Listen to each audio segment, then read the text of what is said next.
Napakaganda nung katanungan na ito, no? Tungkol ito sa pagkawala ng certificate mo sa ALS. Okay. ALS certificate. So kung nawala o naiwala mo yung ALS certificate mo, ito ang gagawin mo. Kung kilala mo pa or mapupuntahan mo yung advisor mo or yung teacher mo sa ALS, siya ay isang tao, isa sa maraming tao na kung saan ay tutulong sa iyo upang maiproseso ang second copy mo ng ALS certificate.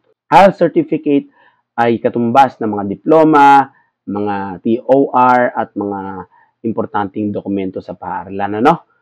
Ngayon, balik tayo dun sa tanong mo na paano maayos yung ALS certificate mo na nawala. So, pag nakipag-ugnayan ka na sa advisor or sa dati mong teacher, sasabihin niya sa'yo yung mga proseso. Pero sure tayo dyan na magkakaroon ka o kukuha ka ng affidavit of loss. Pagkakuha mo ng affidavit of loss, so through your teacher or through the ALS teacher, ALS officer na nariyan sa inyong division office, pag sinabi kong division office, diyan sa DepEd division office sa lugar nyo, makipag-ugnayan ka dyan at sila ang magpoproseso.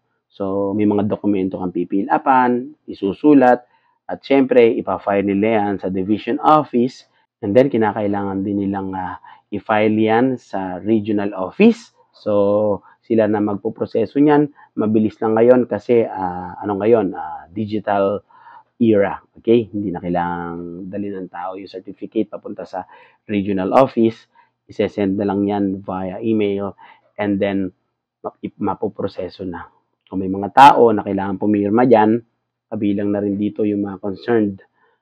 For example, the principal, the supervisor, the superintendent. So kung sino man ang importanteng mga tao na nariyan sa ALS certificate ay dapat pumirma. Okay. Sana nasagot ko yung katanungan na ito. Hindi ko kanina nabanggit kung sino yung nagtanong. So, natanong ito ni Lia. Kay Lia dito sa YouTube natin. Sana nakatulong at sana ay huwag kayong makakalimot na sumubaybay sa ating channel everyday. Para na sa ganon ay marami tayong maabot, matulungan. Importante ang inyong mga tanong sapagkat kapag sinagot ko yung mga katanungan nyo, natutulungan din natin yung mga estudyante na may the same problems or conflict about sa kanilang school documents. Thank you very much. That's all. Always remember that every human is a student in this giant classroom called life.